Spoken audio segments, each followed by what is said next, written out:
What is up, YouTube?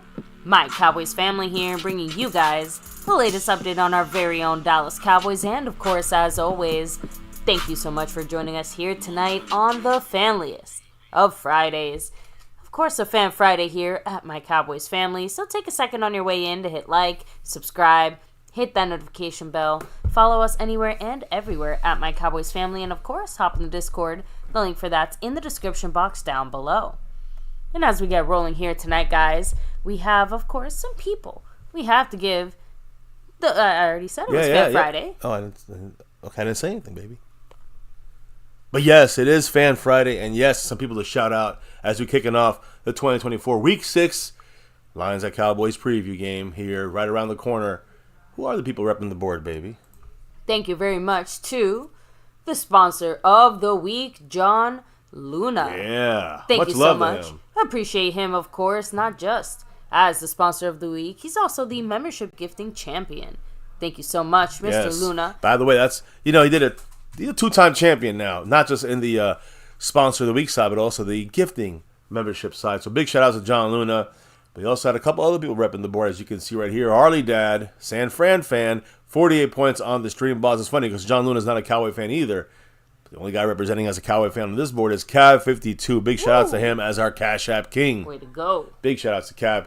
Much love to you. Now, I also want to shout out a couple other people like Tammy Soltis, who's back in that Navy Blue crew, that Navy Blue membership, and to the man staying skeptical fan who dropped a little bit of love in the Cash App, a little bit of love in the PayPal, and today, again, a little PayPal love, the current leader in the Cash App side right now.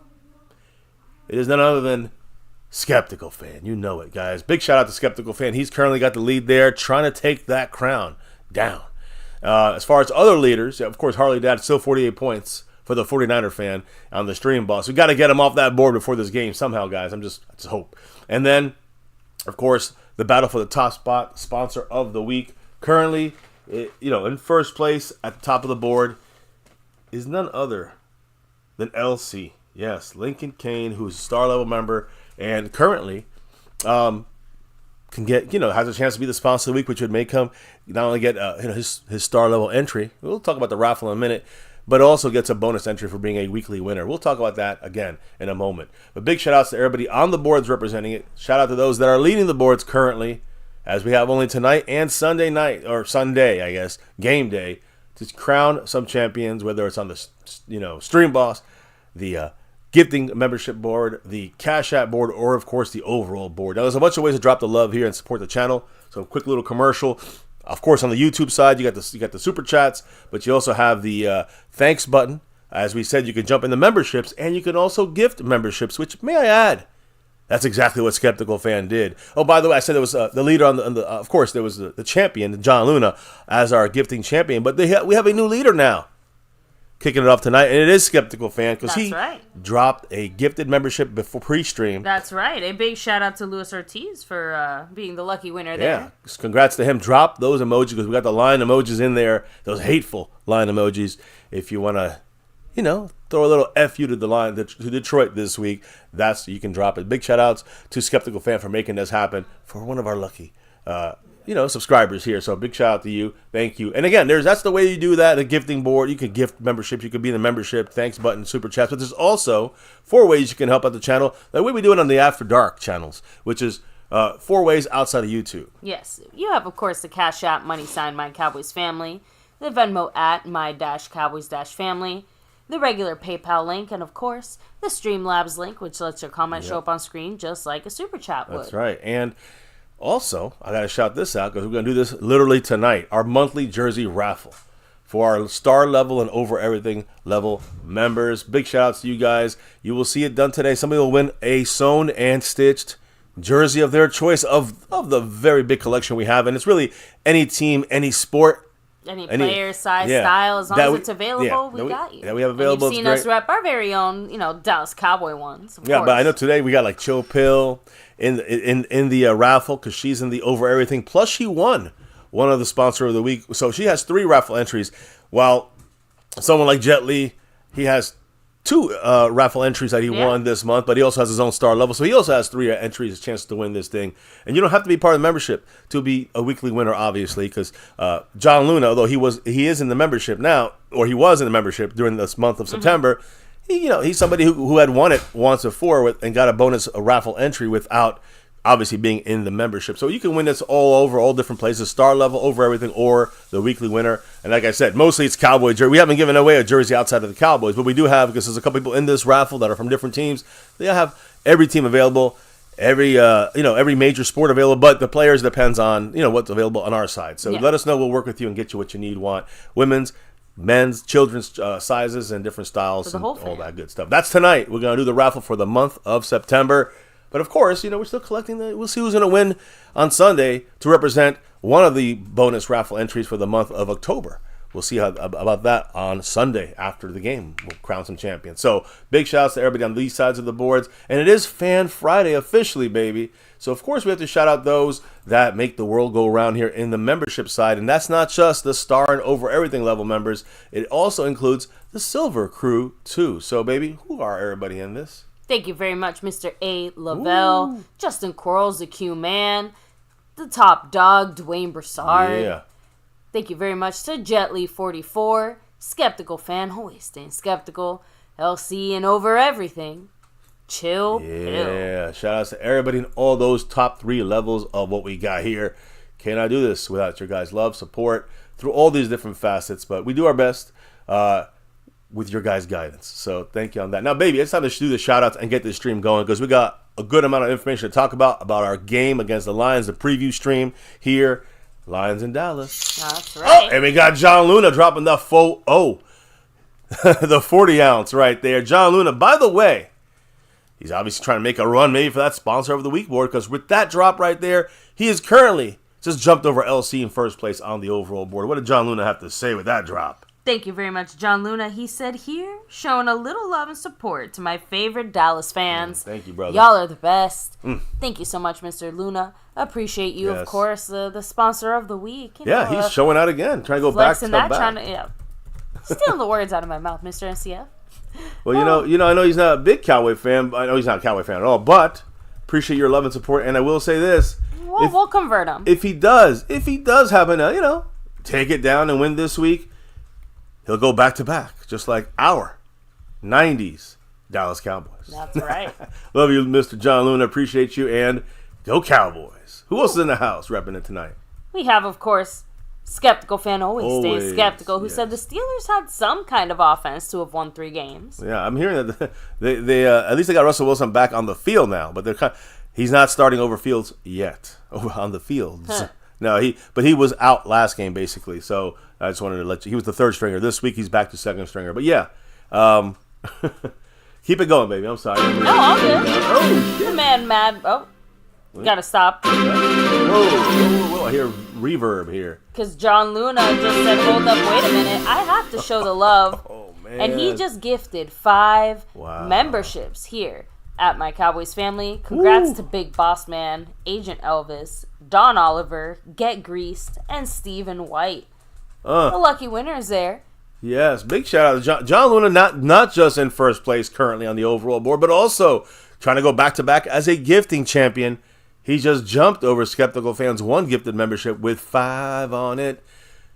And again, guys, a huge shout out to Mr. John Luna. Big shout out to him. Big thank you. And everybody who got those memberships, congratulations. Drop them if you got them. Big shout. Man, John Luna is ripping it up. Appreciate it. Hey, by the way, I just realized it. We are an Aikman 8. An Aikman 8 points away from the stream boss going down. That means no Niner fan will represent this. We got somebody to get 8 or 9 on here so we can get rid of Harley. We love Harley Dad. He's an awesome guy, but we cannot allow the San Francisco representation on this board. And I can't control it. That's in your guys' control, but just letting you know, 8 points away from hopefully a Cowboy fan taking over that spot. Anyways, big shout out to John Luna again for the drop and the gifts. And I hope you guys enjoying them out there. Use them wisely. Use those emojis and all the other perks on the Navy Blue crew wisely. Okay, it's all yours, baby. Back to who's in the house. Who's in the house? So we have John Luna in the star level he was membership. Was he in a lower level? He just re-upped himself. I think he re-upped his membership and then he gifted the memberships. I saw. But it just showed it in reverse order. That's very confusing for me. But now we see it. Now I was wondering, how could he gift? He wasn't in this. I didn't remember. I didn't realize that before. Like when he gifted him, I'm like, wait, he's not in the star level. Yeah, until it showed up, it didn't occur to me. But thank you so much, John Luna. So he's representing on all the boards here. He took star over. member. He's trying to rock the gifted championship again. He's trying to rock the sponsor of the week again. So thank you very much, top John Luna. spot. I appreciate you. Again, top spot in leaderboard. But that right there, baby, that puts him. I mean, he actually is not taking over the stream boss because. True. Well, I never said stream boss. Oh, I thought you said, because I think you said three gifted, things. Yeah, I said gifted membership and the overall board. Yeah, sponsor of the week. Yeah. Yeah, sponsor. No, yeah, because again, that just those kind of drops only take one away off the board on those on the leaderboard on the stream boss. So we're 7 away now. Harley Dad hanging on there. But yes, John Luna in first place on the overall board, first place on the gifting membership board, and Skeptical Fan currently in first place on the Cash App board with Harley Dad hanging on with 7 points. So Trayvon Diggs gets the Niner fan off of that stream boss. I just have to say. Anyways, go ahead, baby. Let's finish up the shout-outs. Big shout-out to John Luna, though. No, of course. And the rest of the crew here. Like Roy Strasner, Madman, Ronan the Voice. Who else? Well, Madman. Roy Strasner, Ronan the Voice. Rolling back a little bit here, we have Juan Carlos, much love to you. True Cowboy, what's up? Ramona and Emily Jones in the house. Yeah. Logan Bird, hello and hi. Devontae Alvarez, hey, I do hope the Cowboys win. I have to admit, I'm a little bit skeptical. It's a tough game. It's going to be a tough one. We're going to talk about the matchups and keys to victory tonight. Hey, no easy games left, right? Freedom first, always first. Shout out to you as well. We have Revelation Journalist, much love to you. And hey, John Luna, that's part of the fun of the drops. So it's all good. I appreciate that. So, baby, let me go ahead and hand things off to you so we can talk about the kind of Cowboy-adjacent news, as I like to say.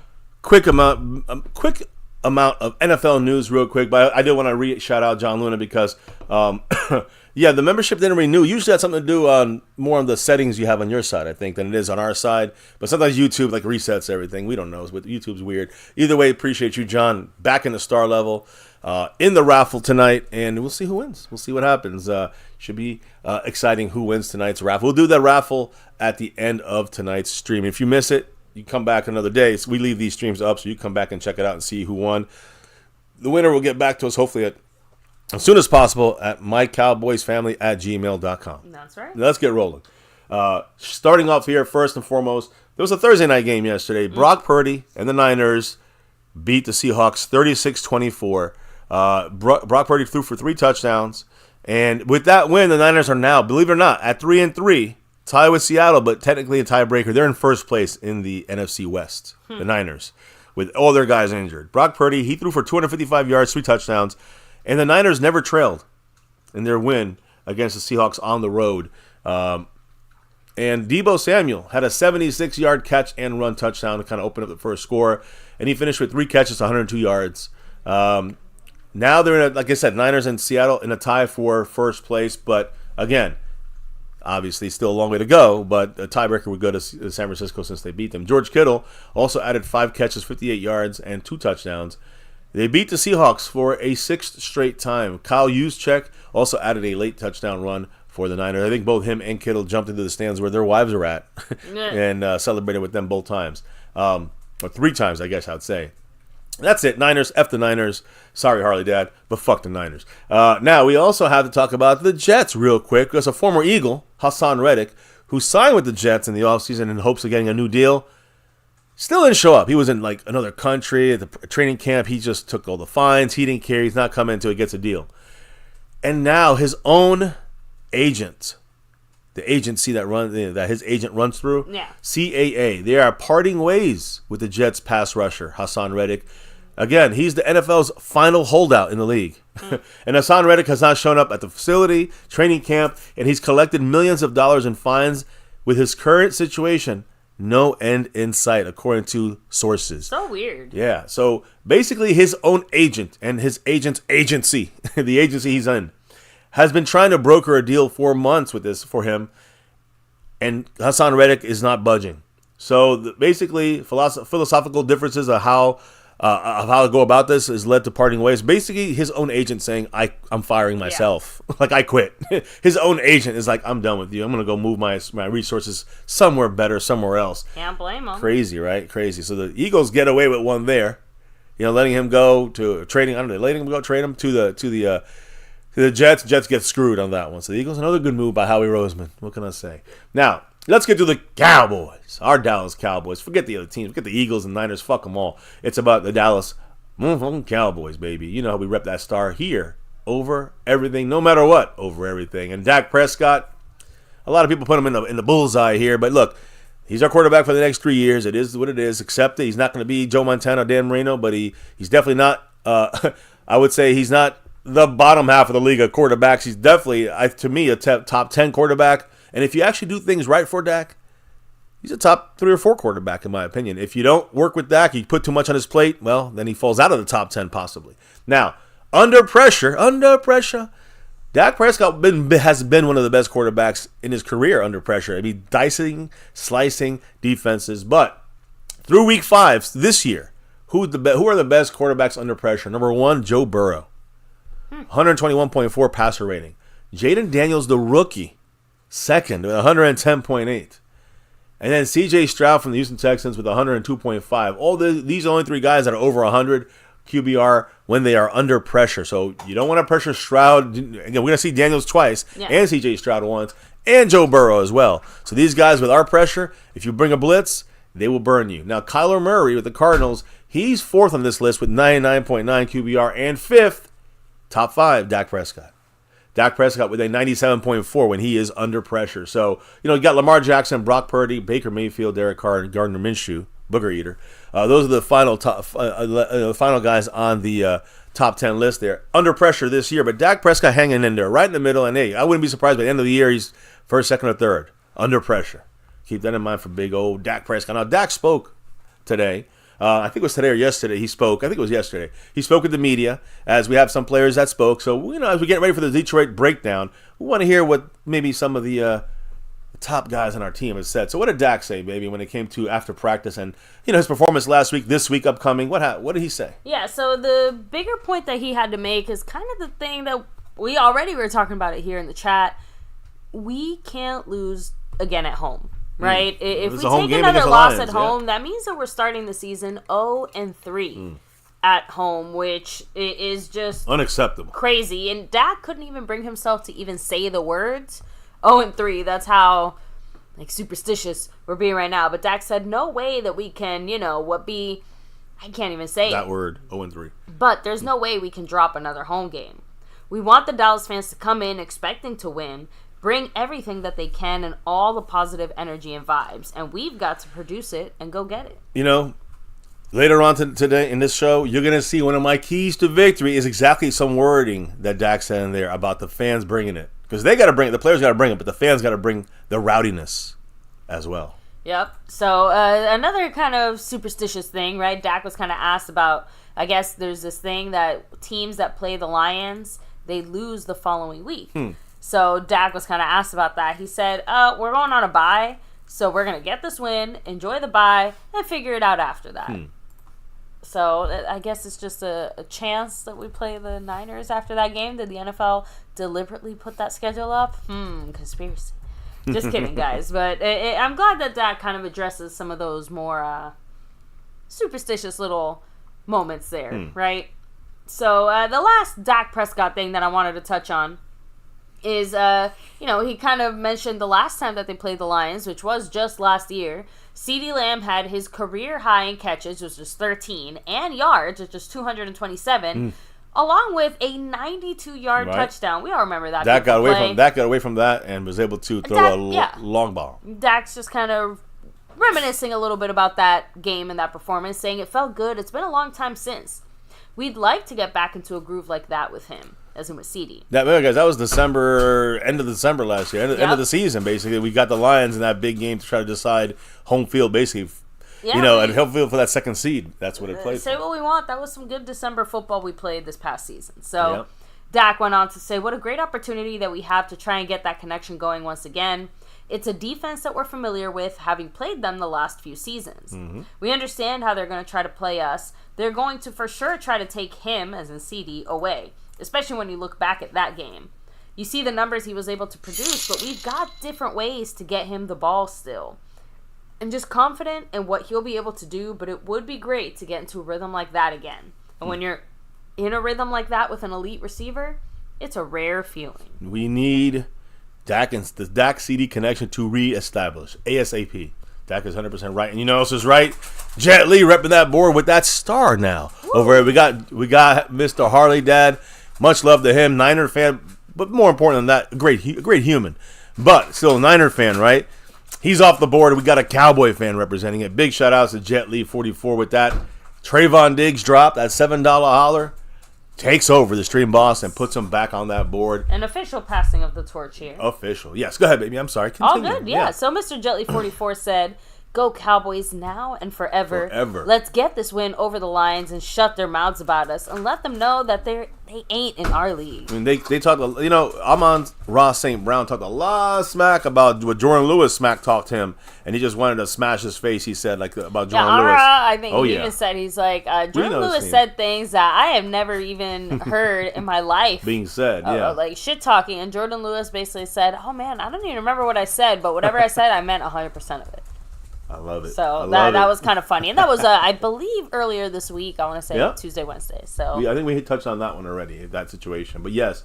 AOD, what's up? AOD in the house. Man, I see him on the After Dark sessions. He's in here in the membership. Appreciate you, brother. Much love. And here, you know how it is. Go Cowboys. But yes, I mean, we've played this team a lot, like Dak said. Mm-hmm. We know this team well. We know the defense well. We know how they play. We played them many times over the last 3 years, basically 3 seasons. Last year, you know, very important game at the end of December there. So, you know, they're going to try to take CD out. We're going to talk about how we can beat this Detroit team in a moment. But, you know. That was it from Dak, at least. That's breaking it down there. I think this team has kind of got it mentally ready for this Detroit game, especially the fact that it's kind of in their heads. It's kind of still humble because, we won last week against Pittsburgh, but we haven't won at home yet. So I think that's one of the things the Cowboys are playing for this week, and proudly. So big shout out to Jet Li 44. I agree. Let's shut their mouths and let's beat these Lions and beat them into, what is a baby lion called? I don't know. We got a cub or whatever. But drop them the emojis because we got them there. I will say the little the little kitten emoji is my favorite. Yeah, they're kittens. That's all they are. They're just pussies, so to speak. Now, other people spoke. I think 2 other people spoke, maybe as the player side of things, and that was CD Lamb. I know he's had something to say about the connection with Dak, because there was the lack of connection, because they had a little, after that play last week, Dak threw the interception in the end zone to the corner. There was obviously some miscommunication. The sideline showed Dak down and upset, and then CeeDee Lamb was kind of in his face a little bit. It seemed like he was like yelling, or they were going back and forth at it. So what? I mean, I'm sure that CeeDee Lamb speaks about that. They actually both laughed it off, because the whole point is they weren't mad at each other. CD was saying, jump balls, and people took it as CeeDee Lamb yelling at Dak, and Dak was cracking up, laughing. He's like, when did that happen? Like, I wasn't there for that. He's like, yeah, that's not what he was saying. So they both just kind of cleared up the funniness of that miscommunication. But more importantly than that is the second half lack of production from CD, which I'm just saying, like, that was literally all he didn't speak anything about that miscommunication with Dak. Dak was the one who actually spoke about it. And like I said, Dak just joked and said, he's like, where was I for that? Yeah, but again, I want to make sure everybody knows who thinks it was Dak's fault or CD's fault, whoever's fault it was, or it was a yelling match on the sideline. It was just, CeeDee Lamb telling Dak Prescott, just throw it up, jump balls for me, I'll get it. Give me, meaning 4 as in number 4. Dak, throw me some jump balls and I'll get out there and get them. Yeah, it was just a high energy moment. Yeah. So misconstrued. But the thing is, one thing that is not being misconstrued, one thing that is we obvious. We talked about that here last time, how poorly he has 4 catches, 25 yards in the second half all year. Yeah, and you went into a lot more breaking down of the details there on our Tuesday live stream. But CeeDee Lamb addressed it directly about the lack of second half production. Let's hear what he's got to say. I think it's because teams start to really know what the Cowboys are doing with CeeDee Lamb in the second, from the first half, and they start to, key on him the rest of the game, which is third and fourth quarters, and that's why he kind of disappears a little bit. So CeeDee Lamb said, quote, what happens is we pop off early, and obviously no one wants to see that for the second half of the game. So they do a great job of making halftime adjustments. It's cool. I've got to find different ways to be effective in the game. I understand that, and I will. When my time comes, best believe it's going to be big. So there you go. You heard it straight from CD. I mean, I don't know how much longer we'd like to wait, at least from us, the fan side of things. And you know what? I really like the fact that they reminisced a little bit about last year's Detroit game, because I have to be honest, I did kind of forget how effective CeeDee Lamb was in that moment. And so again, 90 yards is why he had bring a little bit of that. Yeah. Even when you take that away, though, he's still 100 and something yards. 227 yards. Even if you take that away, you're still talking a 150 something yard game. Like, that's impressive as heck. Blow him out like that. Yeah. So I'm with you on that, and I do agree. Now, I think there was also something else that was said by one last player on this team. You guys know him as Ezekiel Elliott. Zeke. Now, did he say anything first, though, before what I'm going to say? I think you know what I'm going to say. Because Zeke, guys, I'm going to say on Wednesday after practice, he was kind of in the corner, and they kind of gave like a quickie little side interview with Zeke.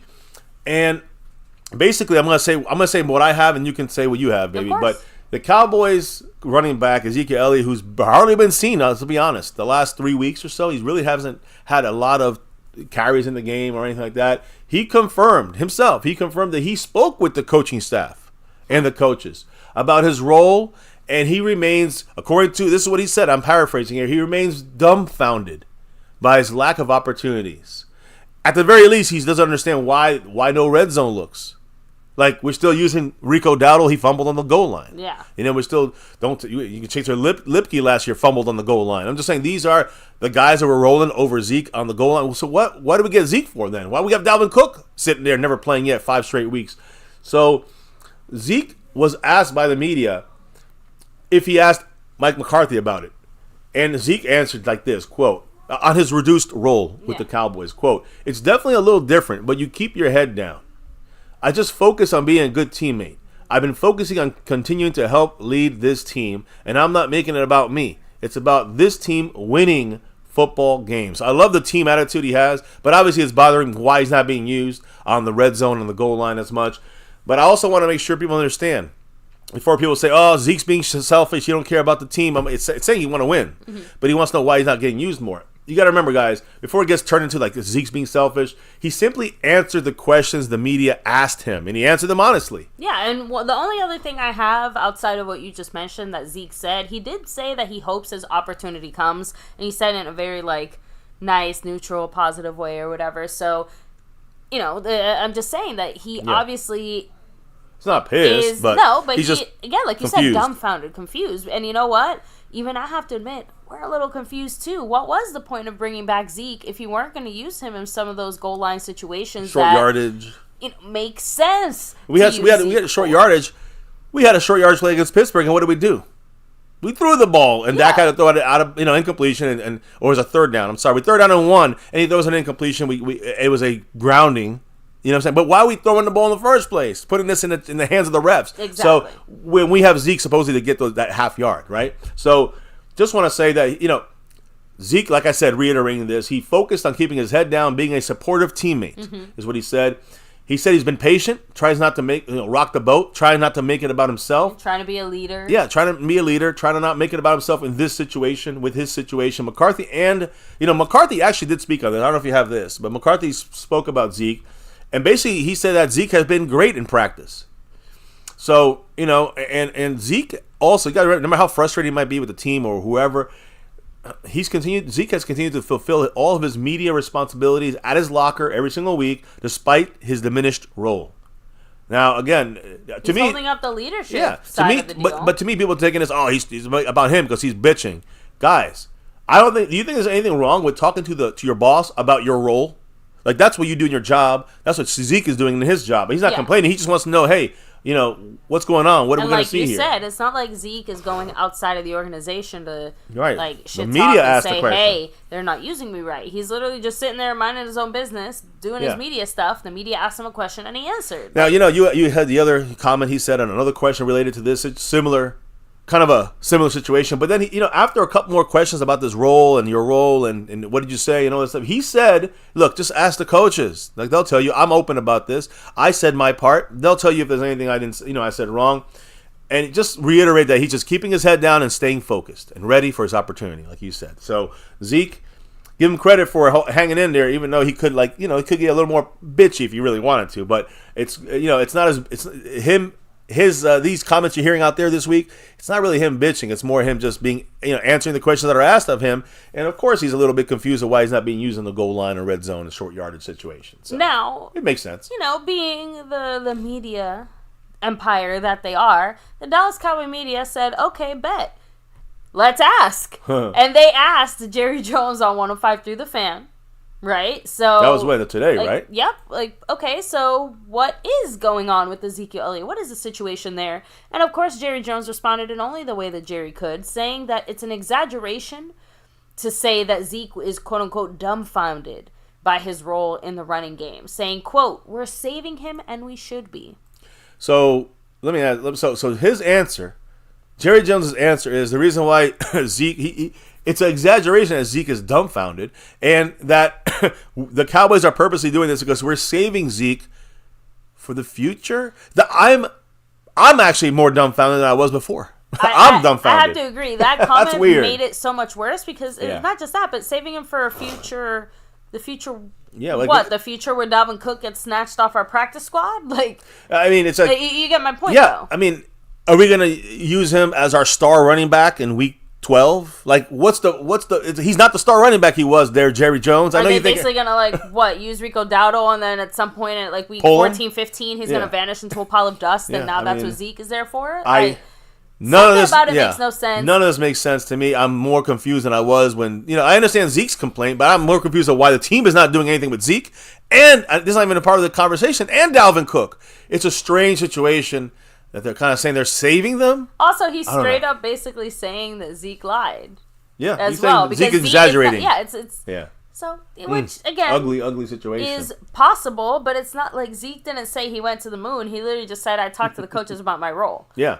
And he wasn't angry about it. Basic comment to make. So, anyway, just thought that was a funny tidbit there from Jerry Jones. Now, I don't know if you have any more. I know we have some injury stuff here coming around the corner I'm going to talk about. Yeah, Jerry Jones did give a little bit of an injury update on 105 Through the Fan. I'm just saying that, but then McCarthy kind of followed that up with the rest of the information. So outside of that, Jerry didn't really say anything we haven't heard already. I know Stephen Jones spoke and others spoke, but they said the same Stephen spoke on Thursday, also giving kind of an injury update. But obviously with today's practice and final injury update, we have a lot more information. Right, so let me get right to that. First and foremost, earlier this week, and I definitely check in the comments there if you guys want your comment or thoughts known or read or responded to. Definitely, we'll try to do some of them, but also, if you drop the super chat or whatever or cash it, we can read your comment and talk about it. So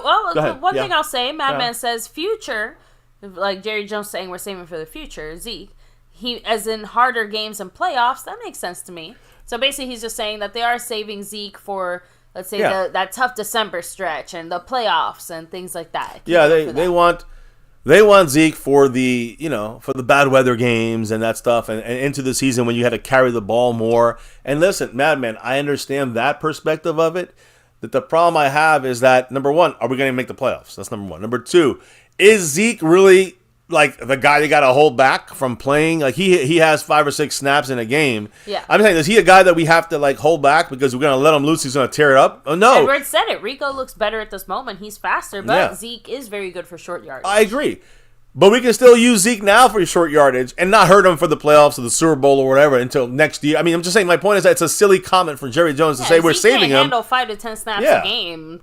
I mean, that's the thing, though. He's only getting about 5 or 10 snaps a game. He was getting 20 snaps a game before this. It's not like they were breaking before. That's my point. It's just Zeke, it's a confusion of why not use him in the game. When you are short yardage and you bring in Zeke, and you're in this situation, you bring in Dowdle. I'm just saying, but Dowdle's the number one guy. I don't want to see Dowdle get demoted and then Zeke starts. That would be the dumbest fucking thing we can do. Now, I don't mind seeing more Zeke or Dalvin Cook in games where it's raining or snowy or bad weather or it's a run game, whatever. Then, yes, of course, you use them more as you should. But why can't we use a little bit of a mixture of guys now? Why do we have to go Rico Dowdle and 2 snaps of Zeke? I don't understand the comments from the Joneses and the fact of bringing in Zeke and bringing in Dalvin Cook were like short yardage stuff and for Zeke. And now he's just like, oh, yeah, we're saving him for later because it feels almost like he's going to be the superstar running back in Week 12 for the Cowboys throughout the rest of the season. So I don't know. I don't like the way Jerry Jones runs this thing. We'll have to wait and see. So let's talk about injuries. So now we're turning our focus towards this game now that we're about to play here. And one of the guys been injured, hasn't even played a snap this year, has been DaRon Bland, number 26. Again, all-pro star cornerback DaRon Bland with the most pick sixes in the history of football. Last year, he did that. Of course, was injured in towards the end of training camp, and that took him out for now 4 to 6 weeks. Now we're on week 6. And earlier this week, the Cowboys, I think it was on Wednesday morning. On Tuesday, I said, expect them to go on a 21-day, returning from the practice window of 21-day IR practice window. Expect that to be coming this week. Well, it literally came hours after we went offline on Tuesday night. Yes, the Cowboys did put him eligible to return from IR, activating him, and then not activating him for the game yet, but they are basically put him on that 21-day post-injured reserve practice window. A player can be activated at any point in the next 21 days. So they did this on Wednesday. They have not activated him yet. There's a lot of talk right now that he may be activated for this week for this game against the Lions. So, again, I'm going to say, when I think of the Lions, I think of injury to Jordan Lewis. I don't know if I want to rush back to DaRon Bland. So basically, guys, there's a chance they could still activate him tomorrow, and he'll be ready for the game against the Lions. That, according to what I've heard, is still to be determined tomorrow after the Saturday walkthrough practice that the Cowboys have. So, DaRon Bland, there is a chance, and we knew this was possible in the beginning of the week. Now we know it's more probable now that he will be back, and we need him back. Trust me, we need him back. So I'm going to give you a little more update on him, and I think I think some other people spoke about some injuries, but let me go back to the practices here. DaRon Bland, one of the injuries. We'll get to the other injuries in a minute. I know you have some McCarthy stuff here, yes. But and like I said, most of McCarthy stuff is injury related. Updates, yes. Well, McCarthy kind of brought to the attention of everybody on our practice. I think it was on Wednesday practice. We have the refs in there. Ref check. We have the referees on the field, on the practice field, because Mike McCarthy, and he said this is the reason why he said he did this, is trying to emphasize penalty situation, the penalty avoidance for this team and we hit back-to-back 11 penalties. 5 years, awesome. Back-to-back 11 plus freaking penalty game. 11 accepted penalties. Yeah, that should not be happening. Yeah. Oh, by the way, that should not be happening. And it's also our third game with at least 10 or more this year. So we had 2 back-to-back 11 plus penalty games, and then 10. It had 3 of them that were 10 or more penalties out of our 5 games. We got Matt Batten representing with his, I think is that his membership? Yes, it is. His membership message flexing it there for 2 months. Much love. Thank you so much, Matt. Shout out to you. Hope you're doing well. Go Cowboys. You know it. Big shout outs to Matt Batten. Thank you again. Now, I will say that that this is just the sloppiest fucking team we've had in a while. And it's not really. And the funny thing is, we've had very sloppy teams in recent memories when it comes to penalties. So the fact that we have 11 accepted penalties against the Steelers, 11 before that, and then at least 10 or more 3 times out of 5 this year, that ties the Houston Texans for the most penalized team in the NFL.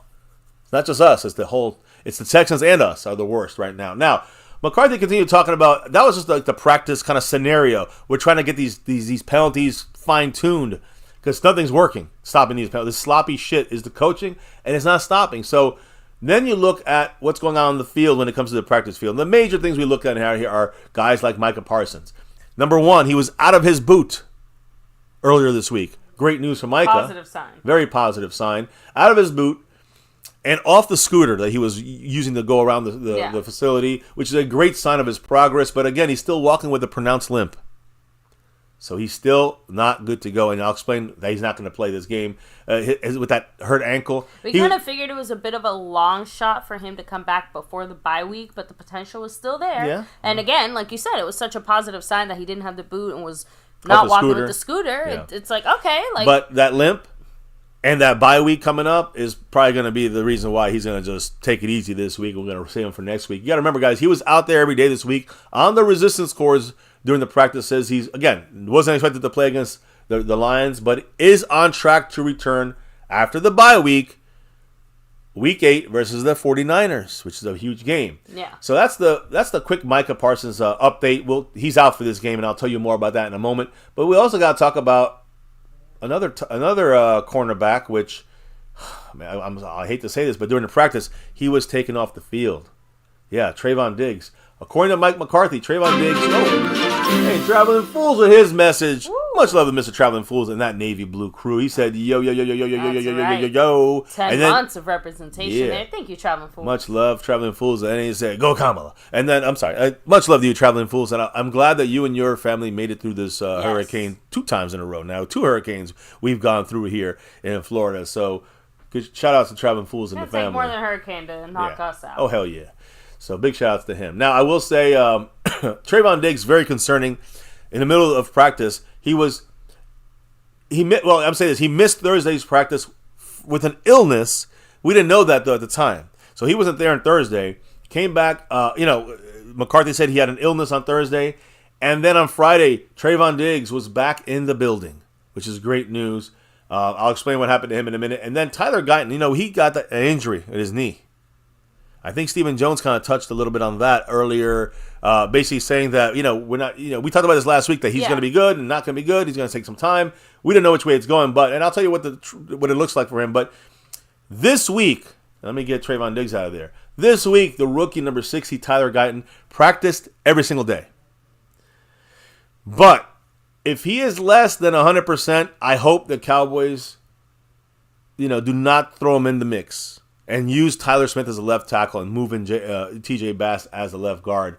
Because to me, that would be the best thing, not to test Guyton's hurt knee against, Aiden Hutchinson, one of the leading sack man in the league right now. So that is one of those things. You got a rookie against Hutchinson. I don't know if you want to see that battle going on. But Guyton did practice all week. That's a positive sign. Yeah, very positive, because he missed the rest of that game and was questionable to return against the Steelers on Sunday night. He was healthy enough to partake in that penalty class that McCarthy was throwing there. Well, Tyler Guyton, you look at it with the knee, full practice all week, and he is not on the game status. So he is active for this game. Now, whether or not he will start is a whole different question. But it sounds like he's active. He's there. He may be the backup tackle in this game for Tyler Smith, and then take it one more week to get more rehab in that knee, and then by the time we get to the Niners, it'll be Bosa, but still, at least he'll be a lot healthier. 2.5, 3 weeks healthier is what he'll be. So we'll see what happens there with Tyler Guyton. When I go through this list here, guys, guys are on the list this whole week. Some guys didn't practice, some guys were limited, but ended up full practice and no game status. Marquise Bell, good to go. By the way, Trayvon Diggs, full practice on Friday today. Good to go for the game. No issues for Trayvon Diggs. This is great news there. Like I said, Tyler Guyton also good to go. Malik Hooker had a neck issue. Full practice, though, on Thursday and Friday, and he's good to go for the game. We had Maurice Liufau, a linebacker rookie, with a quad injury. Full practice all week. He's good to go for the game. Zach Martin had a rest day, but then had a back issue show up. Full practice. He was full practice. He was not practicing at all this week, but he practiced today. It was more of a veteran day, 2 days on Wednesday and Thursday. Zach Martin back on that field, even with the back issue, and he is fully ready to go for the game. So no problems there. Now, there are 3 questionable guys on this team right now. One of them is Deron Bland, who had a full... That's a happy questionable. Yeah, well, yeah, for sure. In my opinion. Yeah, Deron Bland, who just got back off the injury reserve and into the 21-day practice window. Now he can show up on the injury list. And it's showing that on Wednesday and Thursday, he was a full participant in practice. But on Friday, he did not practice. And it sounds like it's just a kind of a cautious, just trying to protect a precaution kind of situation to see if he's going to be able to make it through tomorrow's practice on Saturday and ready for the game. So he's questionable for the game, even though all signs are kind of I think they're trending that he will play. I just hope he's not rushed back in there. You know, the guy who replaced him, number 21, not Stephon Gilmore from last year, but number 21, rookie from this year, rookie Kalen Carson, cornerback. He'd been out the last couple of weeks as well, the backup. Mm-hmm. So he's also practiced full. He practiced all week full, Kalen Carson. And he's also listed as questionable. So 2 cornerbacks basically practiced all week, and Deron Bland and Kalen Carson, both of these guys are still listed as questionable, which you never like to see. But I think one of them's got to get back on this field. At least one of them has to get back. Another guy who's questionable, and this is a bigger deal than you think it is, Nick Vigil, number 41 linebacker. He was just, signed to the 53-man roster. He was a practice squad guy, but he's a guy the coaches like, the veteran. He made it back to the practice squad. Now he's on the 53-man roster, and now he, with a foot injury, is questionable. And it's worse for him because he didn't practice all week. So no Nick Vigil, in my opinion. He's trending down.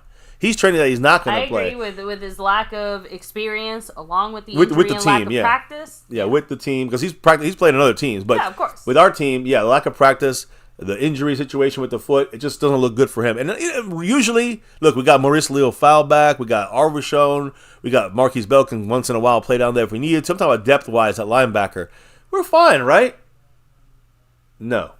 Because the 2 guys that are out for this game, one of them, no surprise, it's Micah Parsons. Yeah. Well, he was going to be out for this game. We knew this. He'll be back for the Niner game. He should be back for the Niner game. The one guy that's a surprise is Eric Kendricks. And that's a big... I have to admit, when I saw that one hurt. That's a big loss because and I'm going to explain how it hurts. And I'm not going to just say it hurts because he's a starter, he's a veteran, or he knows the scheme of Zimmer. It's more than that. It's deeper. This is going to hurt us, guys. So we have no Eric Kendricks at linebacker, no Micah Parsons, of course, no DeMarcus Lawrence, who's on IR, and no Marshawn Nealon, who's, of course, the guy also on IR. That's a lot of our defensive players out this game. Deron Bland is questionable, could make his season debut. We still don't know. Kalen Carson also questionable. But both these guys didn't really, Deron Bland didn't practice on Friday, and we don't really know about either guy yet. But the big issue is the fact that we are down another linebacker against the Lions. So let me explain. Middle linebacker Eric Kendricks, number 50. He's out for the game. And the reason why it's just bigger than losing a starter, Kendricks is the green dot.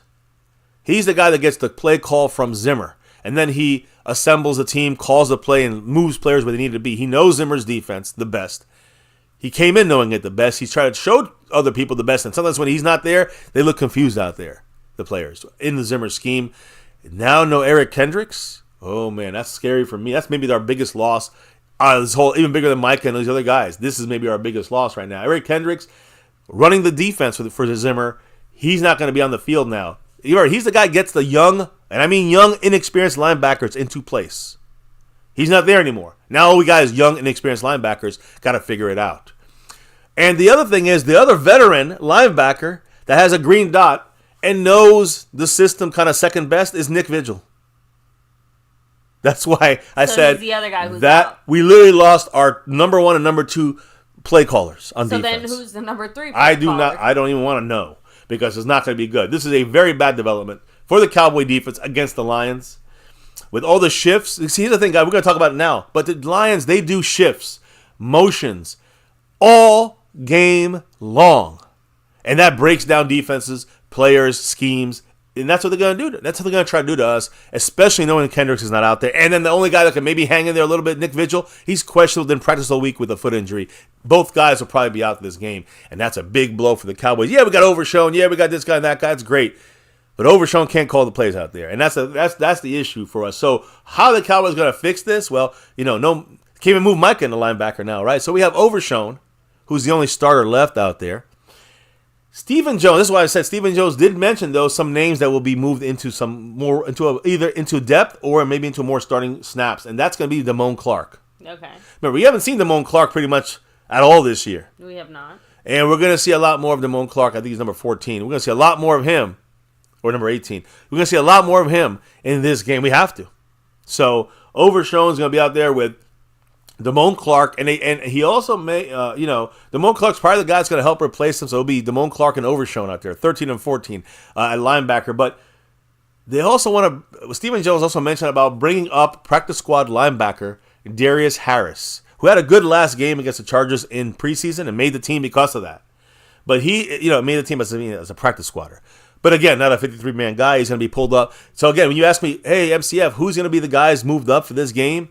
I'm telling you right now, it looks like it's going to be linebacker Darius Harris. We have no linebackers, really. So we have to pull these guys up and elevate them from the practice squad. Now, does That's this my mean guess. we are, once again, in another situation where Dalvin Cook probably can't even be elevated because we have to elevate other positions and other people more? That's exactly what happened last week, right? Okay. Because we were out Dalvin Cook. We had to elevate two other positions that we had like 3 open spots, and we had only 2 guys to elevate. And Dalvin Cook is not one of those guys. This week, I don't see how the Cowboys are going to elevate him. I don't see it because running back's not our major issue right now. If you look at linebacker, we're missing guys, and you look at cornerback, we could be missing guys. So if you got to move somebody up, you might have to move up a cornerback. The guy Alruwaki, whatever his name is, move his ass up again. Because we don't know if we're going to have a good, healthy Bland or a good and healthy Kalen Carson. And if we don't have them, we got to throw an Anthony Booth in there. And that's a fail. So we got to move up over Ozaraki, number 27. So my opinion is going to be those 2 guys, Ozaraki, number 27, and Damone Clark will be the 2 guys. I'm sorry, not Damone Clark, Darius Harris. Those will be the 2 guys the Cowboys probably have to elevate, which leaves Dalvin Cook in the cold another week. And it's more than I don't think the Cowboys would use them anyways, but it's more than just, they're not using Cook. It's more about, hey, we need other guys at other positions first. I think that's what it is. I know, but it's not an excuse, it's just the way it is. I just hope that isn't what ends up happening with Dalvin Cook the entire season. Yeah. So I mean, I agree, but saying that Stephen Jones said Damone Clark will be one of the guys stepping in 2 more snaps, and it will have Darius Harris playing special teams, but also going in there on some down and distances and situationals. And Darius Harris, practice squad, will have to take some linebacker snaps as well. Not a good situation.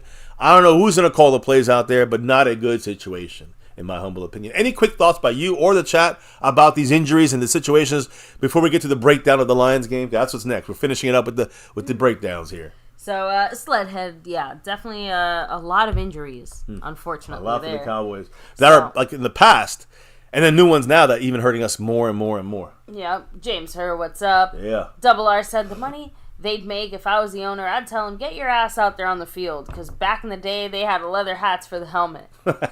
Thing is, you know what? Them getting on the field hurt, and then you lose Micah Parsons for the entire year, and now you lose this guy, and then you're the owner, and you're not making money anymore because you lost all your good players because you forced them on the field with leather. And True Cowboys asking, so then who is playing middle linebacker? That's again, I'm going to assume, because again, both these guys are the linebackers, and they're kind of like the quote unquote middle linebackers, but they do have a listed depth chart.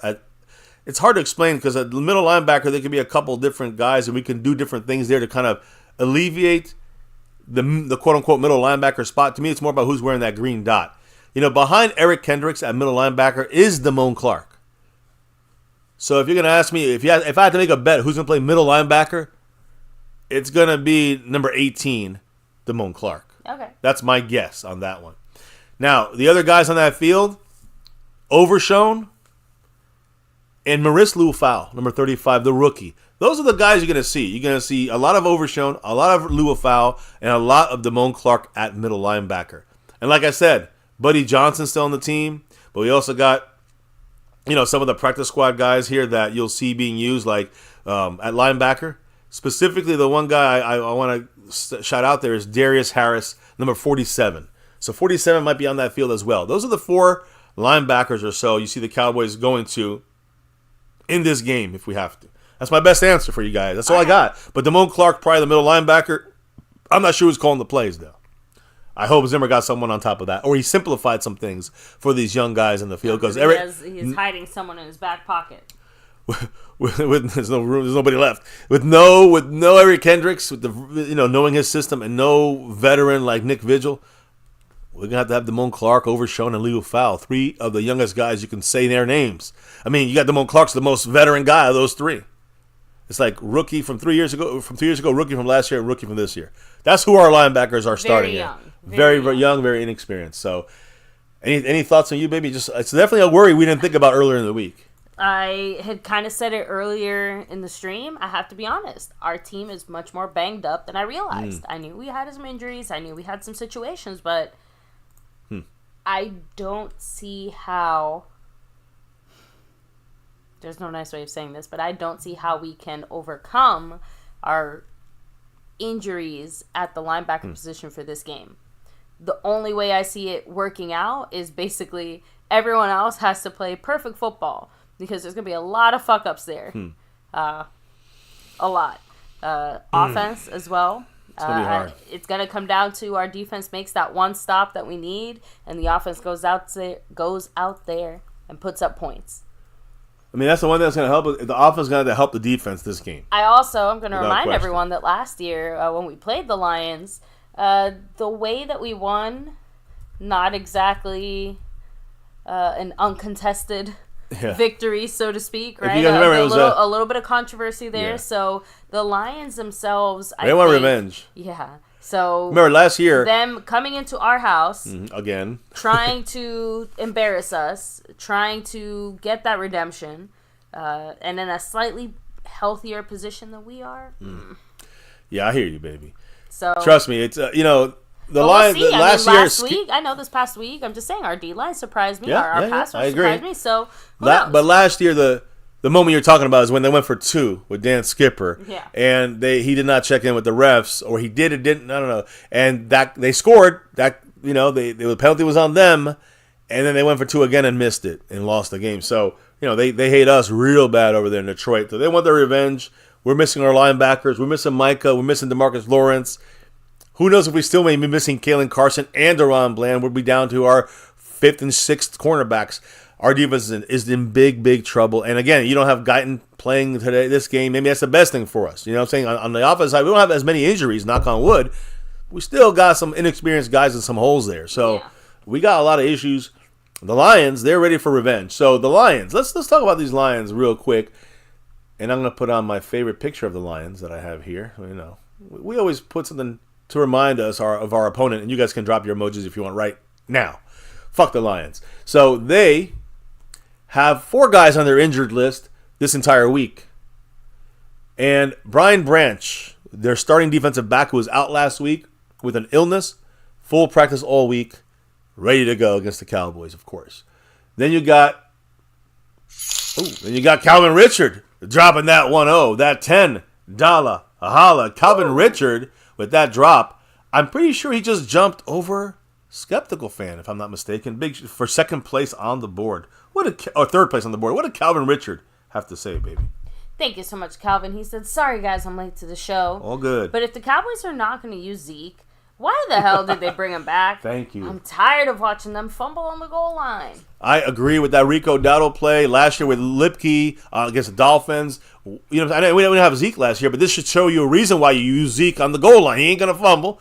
I mean, he's not the best player as a full-time running back, but he's not going to fuck up on the short yardage or fumble. But according to Jerry, it's for later. Yeah, exactly. So there you go. Calvin Richard. The reason from later. Jerry Jones is because we got him for later in the season. And I know we're going to run more and do more things, but I still don't know why we can't use him for a couple plays here and there on those goal line or short yardage situations. It makes no freaking sense. So we got him to use him later. That's a quote from Jerry Jones. Sorry to say. Big shout outs to Calvin Richard. I'm going to fix this board here real quick, baby, so it could show his jump there on the board. Of course. Who, again, he just got jumped by John Luna and Skeptical Fan. But Calvin Richard said, hold up. And he's getting closer and closer. He's very close, actually, right now. I think he's 2 away from jumping Lincoln Kane into second place. He's third place right now on the board for Mr. Calvin Richard. Much love to you, sir.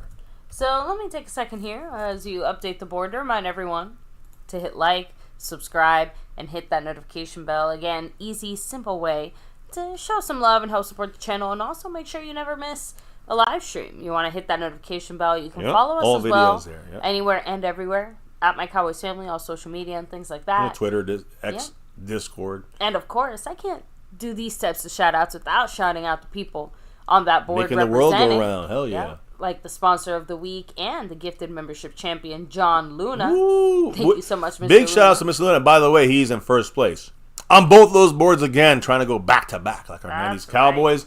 Do not forget, we got Jet Li, who cleansed us from the Niner fans that were there. Now Jet Li has that stream boss. And the king of the Cash App is Mr. Cav52, representing that star of everything. But we do have a new leader on the on the Cash App side, and his name is the man that stays skeptical. Skeptical fan. Big shout outs to him. He's currently on the top spot there. Wait, I think it's like 14 maybe? I'm not sure. He's something like that. In that range somewhere. I'll have to double check it, but close to it. Again, big shout outs to you and a big thank you to Skeptical Fan on there. On the leaderboard. The leader of the Cash App. So, any other quick comments in there, baby? No, we kind of touched on most of those. Or at least the ones relevant to what we were touching on there. Big shout outs to AOD. But back to you.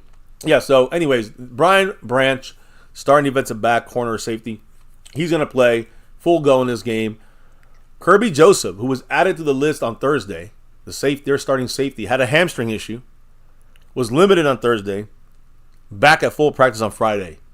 No injury designation for him. He is good to go. And this was a guy that we have to watch. Their starting center, Frank Ragnow, all-pro center, really. He was full practice all week with a pectoral muscle injury. Okay. Those could go either way, even with a full practice. He has no game designation. He is good to go, guys. So all-pro center, they're full go. Their all-pro center, Frank Ragnow, with the pectoral, is off the injury report and is going to play against the Cowboys on Sunday. You have, again, another starter like Kirby Joseph with the hamstring. Brian Branch, starter on defense with the illness. All these guys are full practice. Today, full practice pretty much all week. And they are all good for the game against the Cowboys. They're only missing one player in this game for injury, from this week's injury list. That's Christian Mahogany, who's a guard but really the backup center to Frank Ragnow. Now, if they lost Frank Ragnow, they'd be on the third center. Oh, yeah.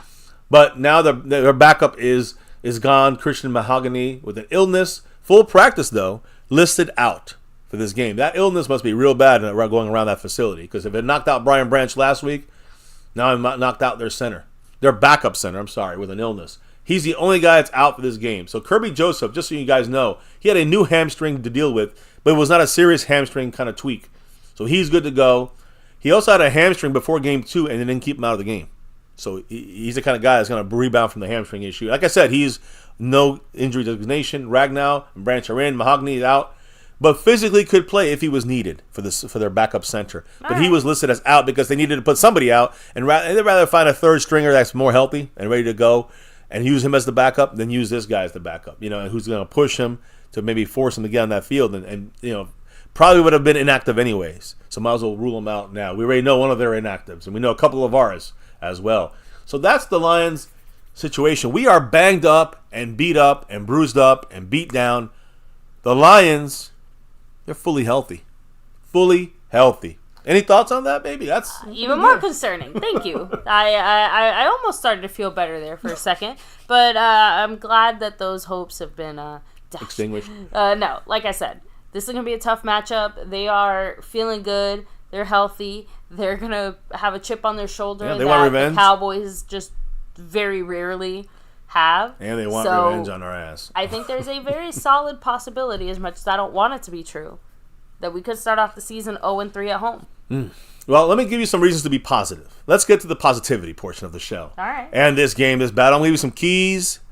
I'll get some matchups to watch and keys to... We'll start with the matchups to watch. But I want to give you a little breakdown overview real quick here of positivity for us, since we talk so much negativity of our Cowboys. We have no choice. They've given us only negative news here. So the Cowboys currently have a 6-game winning streak on the Detroit Lions.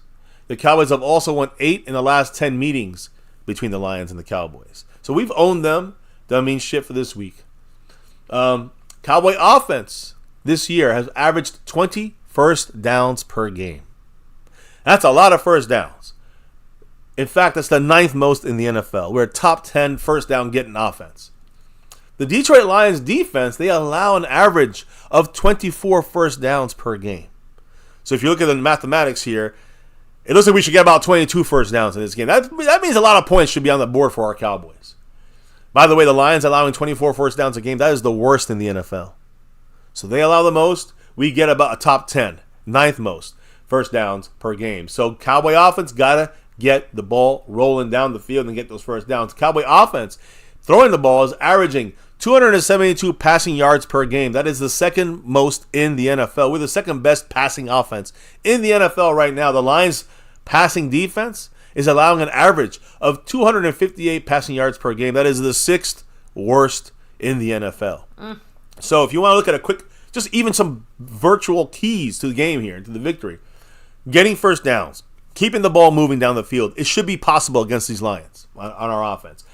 Even with injuries or they're good players or Hutchinson, it doesn't matter. Whoever, if Guyton's in there, it doesn't matter. We should get 20 first downs plus against these Lions in a full game, and we should be throwing for about 260 plus yards passing per game, which we're number 1. They're number 6 worst in allowing yardage. We're number 1 in getting passing yards. So this falls into, you can see where we can win this game is, of course, throwing. We can attack them. We can get first downs. And, really quickly on the defensive side, well, I guess not the defensive side, but when you look at when you play against a team like the Lions, not getting first downs, that's critical too, but first down is maybe the most important down against the Lions. Why? Because if you don't go forward, if you go into a 3rd and 8, you go into a 3rd down and long situation, long yardage situations, that is where Aiden Hutchinson has his way with the opposing team. In this case, it's going to be either Terrence Steele on our right tackle side, or on the left side, it could be Tyler Smith or Tyler Guyton. We don't know yet.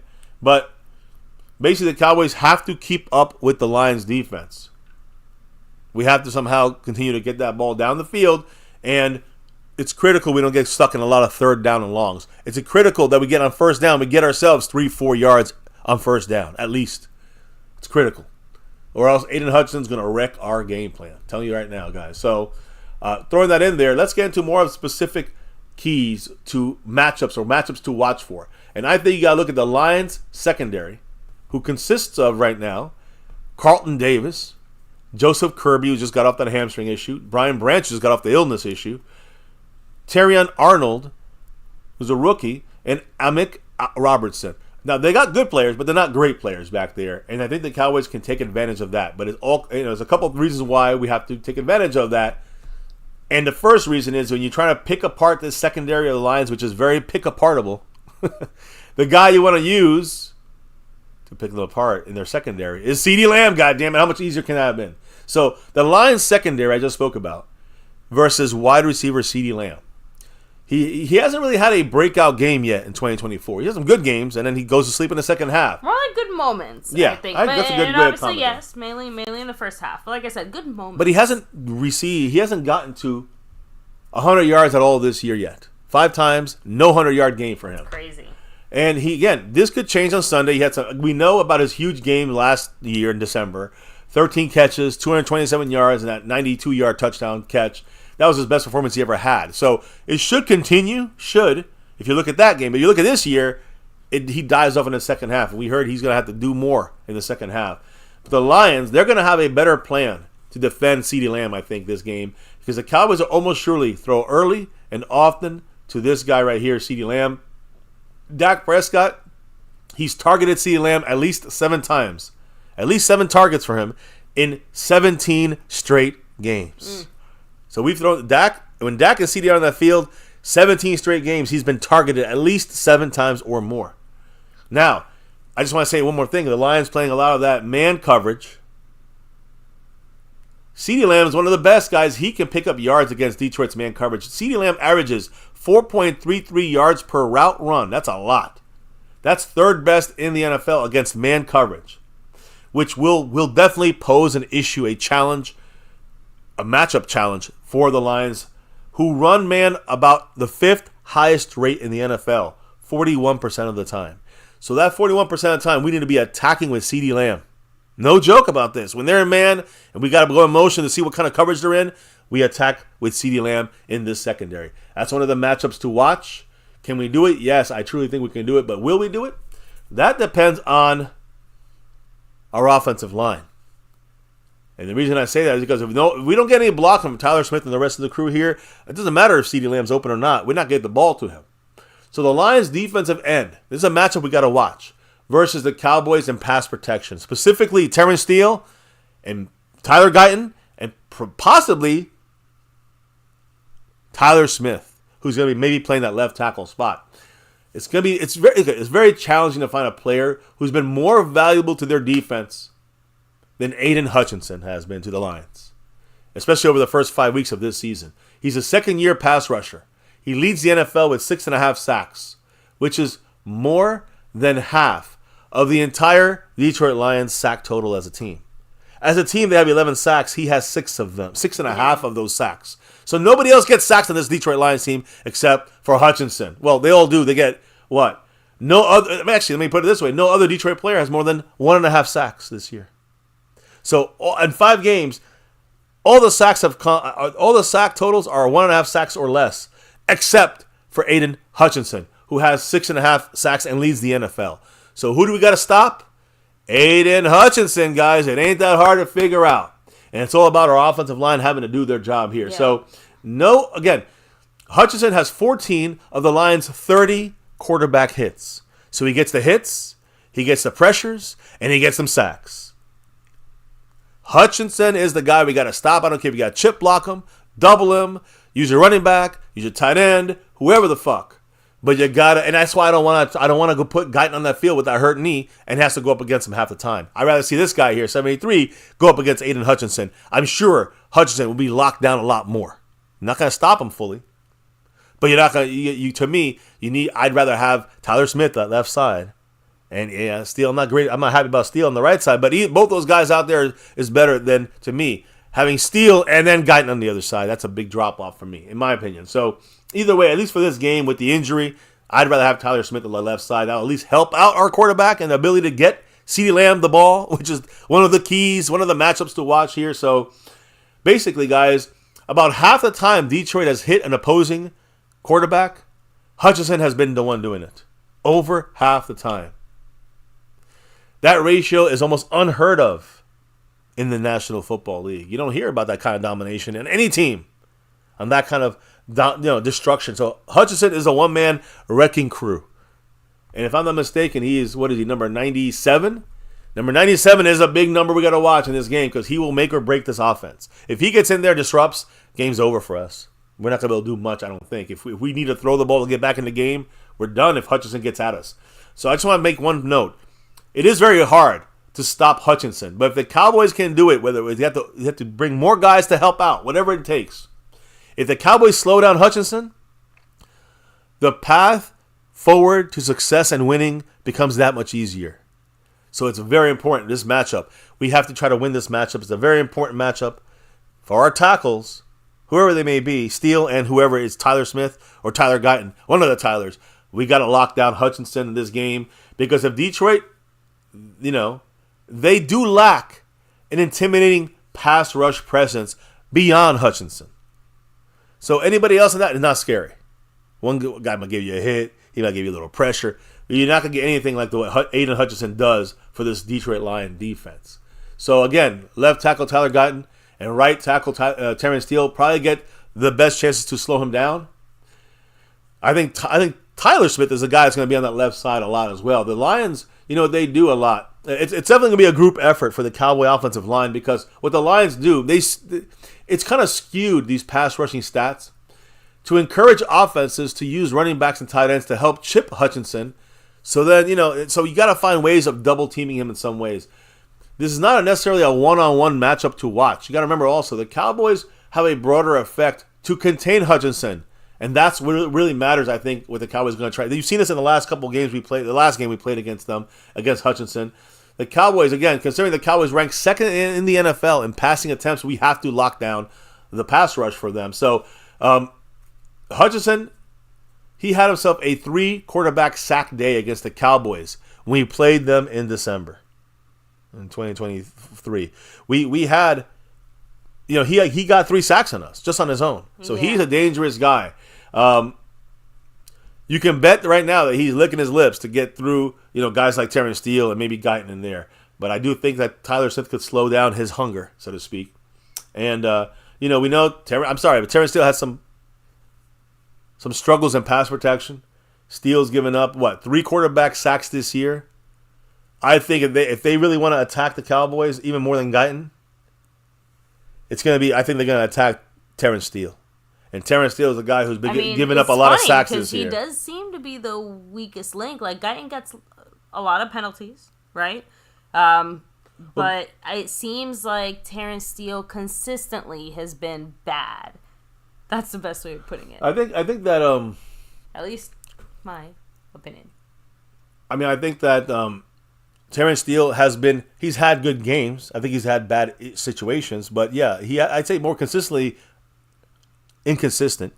But I'd rather have Terrence Steele than the Guyton with the injury. And I also think that Tyler Smith would make a big upgrade, at least to the outside pass rush. But we use our entire offensive line to help contain someone like Hutchinson. So he might just start going inside more often and try to beat TJ Bass if we have that moved around. So we have to wait and see what happens. But obviously, we got to try to stop Aiden Hutchinson from increasing his sack totals against our Cowboys on Sunday. If we want to have a chance to move the ball and to use that CeeDee Lamb matchup that we talked about earlier. So, I'm going to go back to this as a key to victory, but we'll get back to that in a minute. Let's switch it over to the other side of the field. And it's going to be about Amon-Ra St. Brown, the receiver for their great receiver there for the Lions, a shit talker versus our shit talker, Jordan Lewis. They meet again. So, if you remember, guys, Jordan Lewis is not shying away from this matchup. He loves to talk shit. After last year's game, the Cowboys won. Amon-Ra St. Brown, that made me jump because Calvin Richard is in that silver level membership. Ooh, big shout outs to Calvin Richard. Calvin. I appreciate you, man. and of course, drop him if you got him now that you do. Yeah, bro. Hey, I'm just making sure I got him on the board here because he's officially in second place on our overall board. Thank you so much, Calvin. Appreciate you, of course. Yeah. Hit up the chat, baby, so I can update the board. Let me see here. Matt Batten said Steele's been bad. He has not been looking good this season. He's had a couple good moments, but yeah, overall, I've never liked him. He had like one good year for us, and I just didn't trust him even after that good year. Double R said CD will eat any man coverage. He will, as long as we have time for Dak Prescott. And it's not Dak Prescott's fault if Hutchinson's killing our fucking, offensive line. So to me, that's a major. You want CD to eat, we got to keep Dak at least somewhat cleaner than he has been in recent times, especially in the second half. And we got to keep Dak clean in this game from Aiden Hutchinson. We're fucked. We also have Sledhead50 saying this game is why you invest in a running game. Boys have what they have. I haven't talked about the running game, but we are gonna talk about that in a minute. To some of my keys to victory, and some matchups. So again, going to the matchups, big shout out to all you guys. Big shout out to Calvin Richard. Yes, thank you very much. Yes, in that silver level membership, appreciate you. I do want to say that the battle between Jordan Lewis and Amon-Ra St. Brown is a big one in this game. Again, they have words with each other. They're basically fighting words all off season, and after last year's game in December, St. Brown said that Jordan Lewis unleashed crazy shit talk. He said that Jordan Lewis discussed St. Brown's. Jordan Lewis then also was asked about Amon-Ra St. Brown's comments with reporters this past week, and he said that he couldn't remember exactly. The wife said he couldn't remember exactly what he said to the Lions receiver star there. But St. Brown, you got to remember, he ranked third in the NFL last year. Third in the NFL in receiving yards, 1,515 receiving yards. And he's historically run most of his routes out of the slot. That means no Trayvon Diggs, no Deron Bland, no Kalen Carson, and no Ozorowski. That means there's only one guy in the slot in the nickel coverage for us, and that's Jordan Lewis, guys. So again, he runs St. Brown runs a lot of his routes out of the slot. That means he'll be facing Jordan Lewis again. And Jordan Lewis is rated as one of the top NFL nickel cornerbacks. He's a top 10 guy a couple years ago, broke his foot, came back, had a kind of off year last year, but he got better towards the end of the year, and now he's been rocking it this year.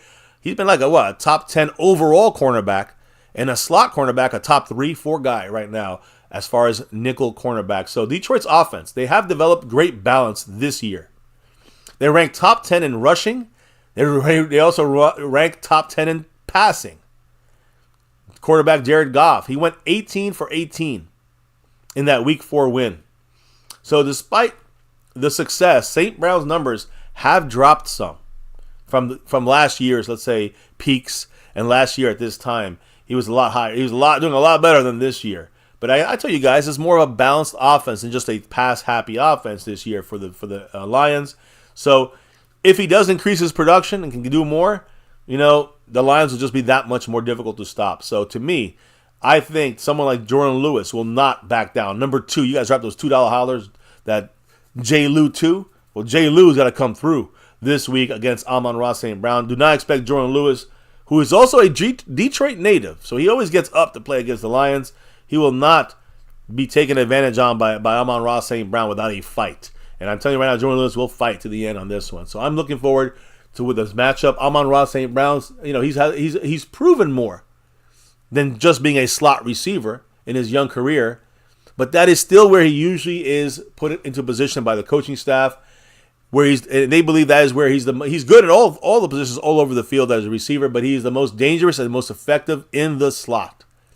So again, he's going to be squaring off against Jordan Lewis a lot in this Week 6 matchup.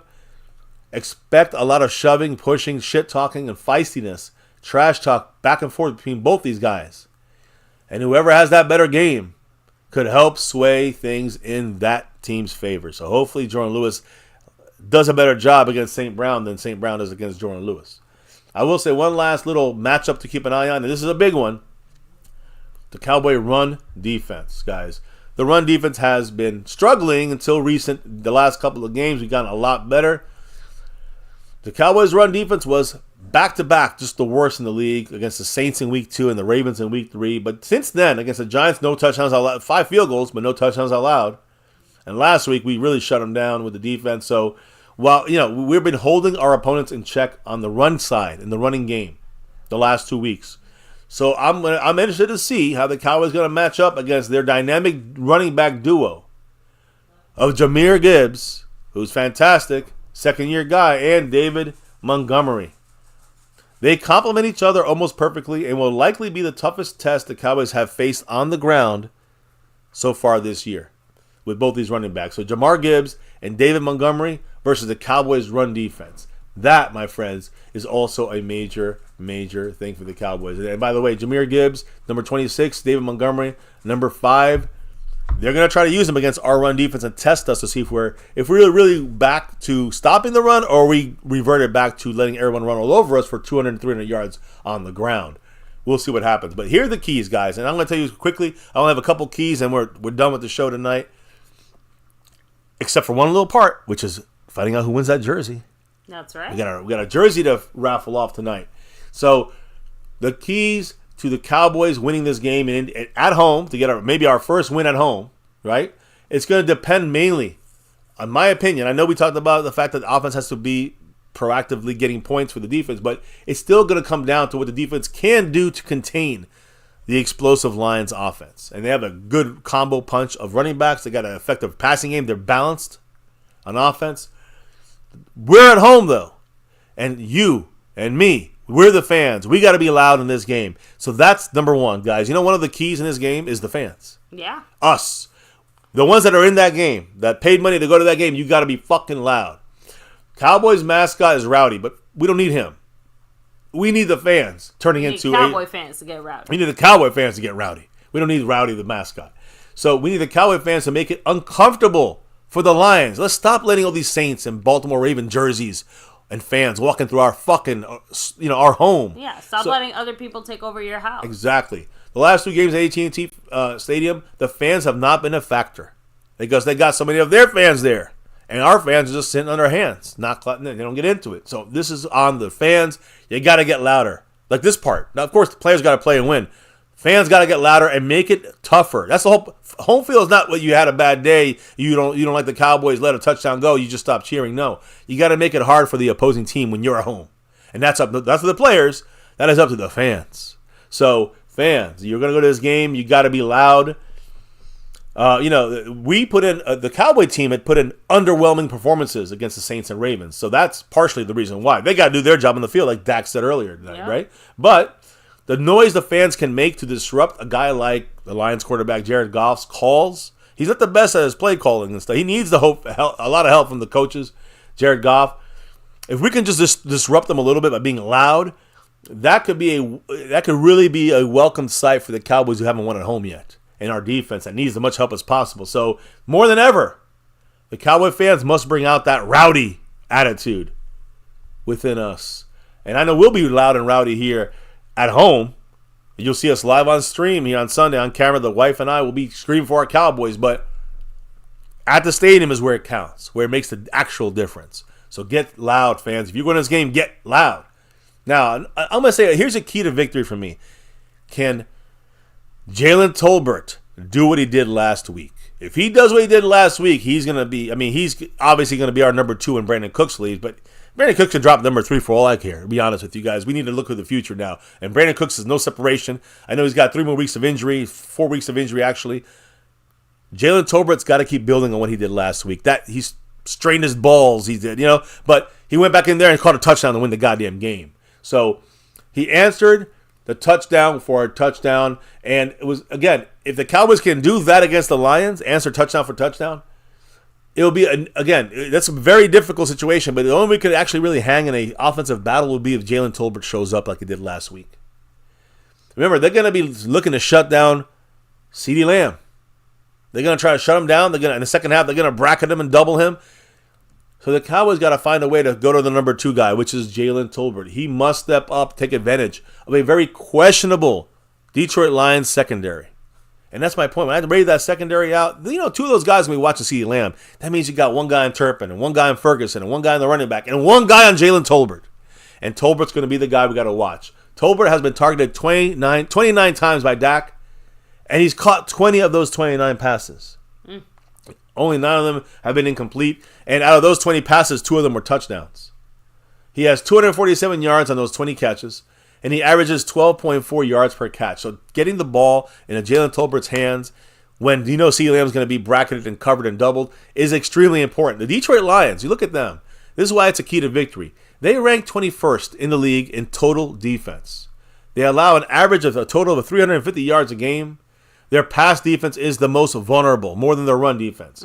They allow 258.3 yards per game. It'll be very tough for Dallas to hurt Detroit on the ground, though, because the Lions, they only allow an average of 90.8 yards per game. They're going to allow running the ball 91 yards per game. They are one of the best, 4th best in the NFL at stopping the run. So I know we want to run the ball. I know you guys in the chat saying let's run. And I do agree we need to run more than we have in the past. But understand me here, guys. The Lions are one of the best run-stopping teams in the league. One of the worst pass defense teams in the league. So passing is key to victory. But you don't just pass the whole game, right? So, again, for us to hurt them on the ground, we got to break a tackle. We got that Rico get a real lucky run and burst for yards or whatever it is.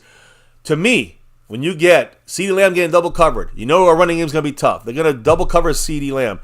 So we're going to have trouble in the run game. We're going to have trouble maybe sometimes finding CeeDee Lamb consistently. But you got to find Jalen Tolbert. You got to find guys involved in this mix like Jake Ferguson. Jake Ferguson and Tolbert are keys to victory because the other guys are going to be covered and they're going to be, slowed down. So Ferguson is the 3rd leading receiver in the Cowboys team.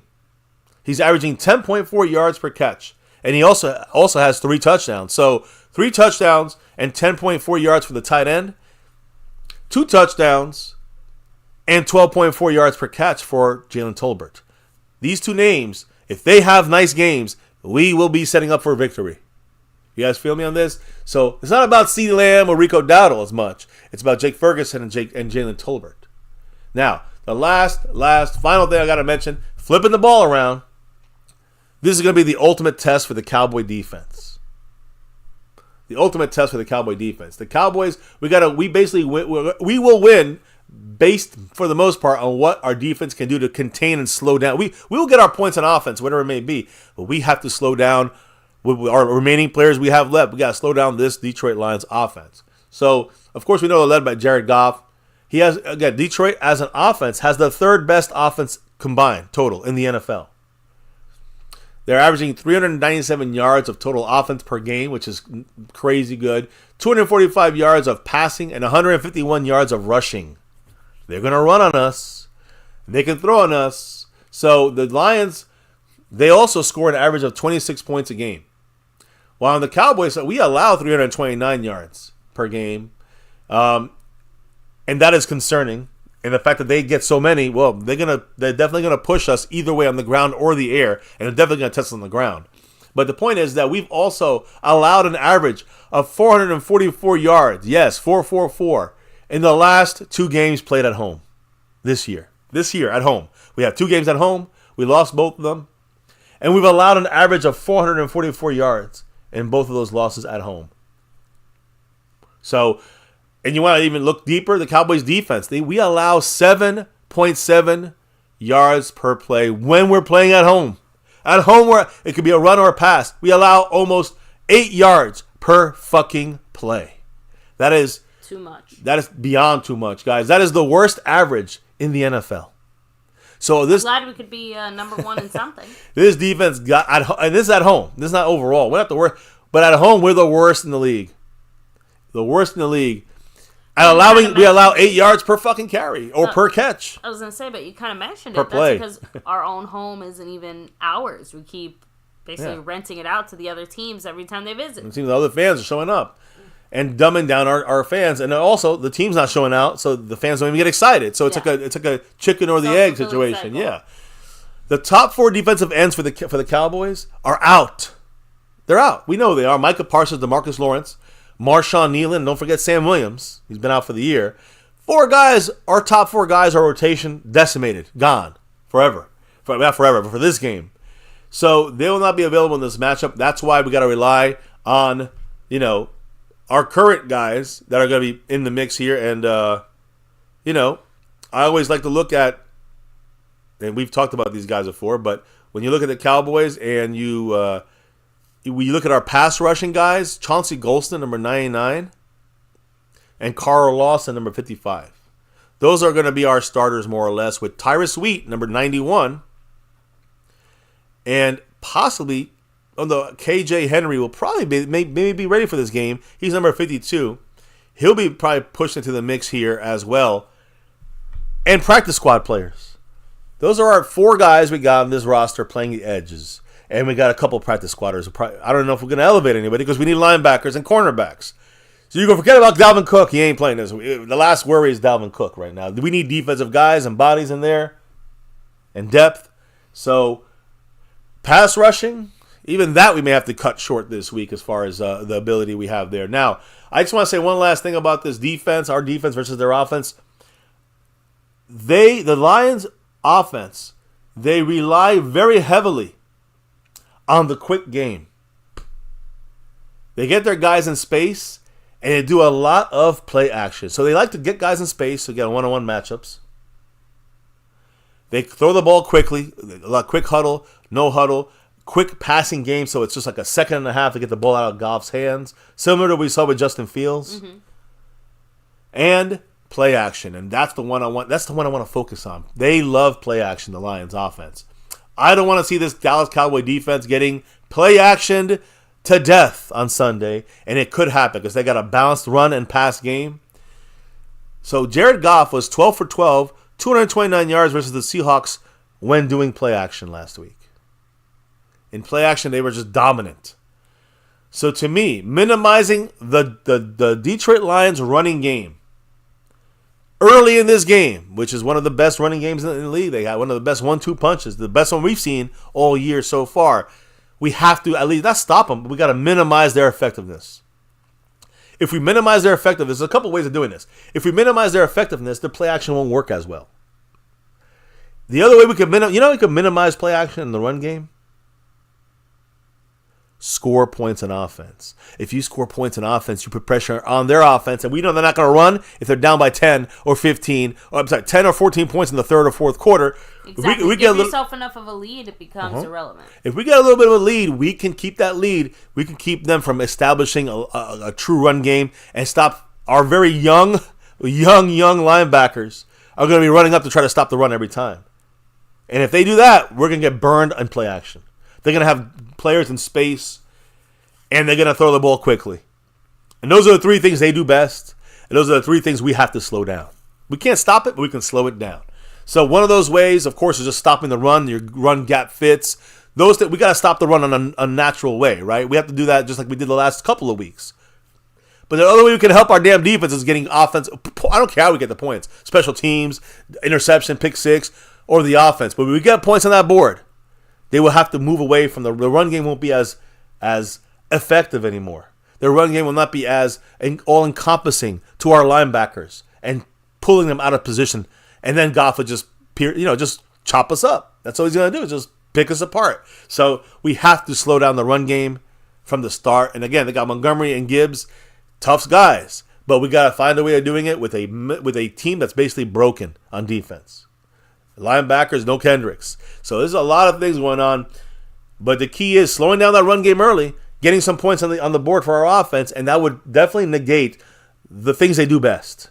It's almost like the only way we can really beat this Lions team, it feels like, if we lessen the things that they can do best. And that we do that by scoring points, stopping the run on defense.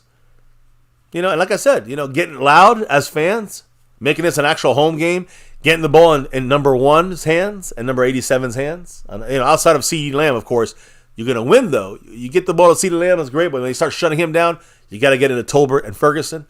Got to stop that run, slow down that running game. So there's a lot of things the Cowboys can do, but I do believe the Cowboys, it's going to be tough, but I do think it is attainable. This is going to be an incredible test for our defense. So we'll see what happens. It's going to be a big test, but I think there's still a way we can come out with a victory. If we win by 1 point, if we get lucky and win the game, I don't care. I just want to get a win here. I want to get a W in Dallas at home against these Detroit Lions. So that's it for me. We're going to get to the jersey raffle here in a moment. That's right. But first, I want to make sure. To give some shout outs here in the chat, along with the shout outs for the people representing here on the board, like our sponsor of the week and membership gifting champion, John Luna. Yeah. Big shout out to you. He's also, you can see right up there, first place currently on the overall board. Mm-hmm. Coming for that back-to-back, like our 90s Cowboys. Of course, on top of that, Jetly44, Boston, that streamer out with some Fergalicious. Jake Ferguson, 87 points. And Cab52, representing as the Cash App King. Yeah. Thank you very much. Yes, I said John Luna is the leader right now on the sponsor of the week and the gifting crown right there. But Skeptical Fan is second on the gifting board, but he's first on the Cash App board. Another big shout out to Mr. Skeptical Fan doing it up here. Doing it up right. Thank you, sir.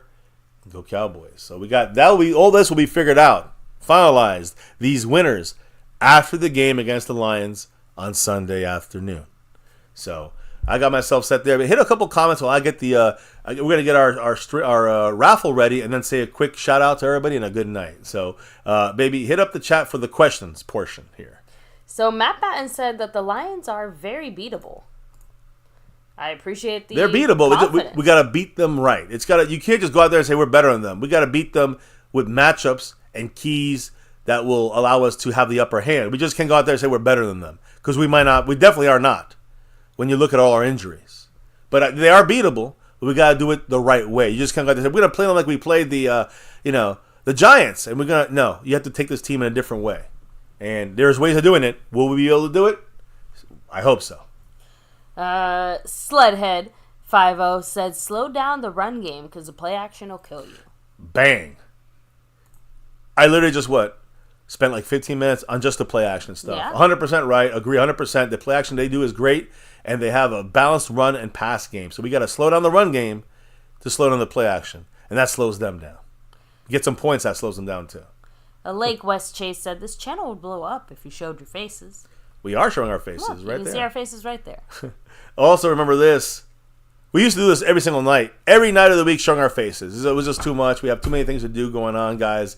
We have to get these streams done, get the info out. We have 40,000 people here, subscribed. And we're not here looking for fame and fortune.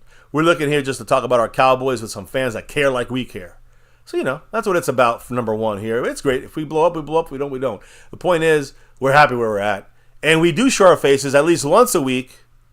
Game day, baby. You know how it goes. So, hey, whoever said that, come on down on game day. You'll see our faces for you can see our faces so long, you probably want us to go back to these, VTubers.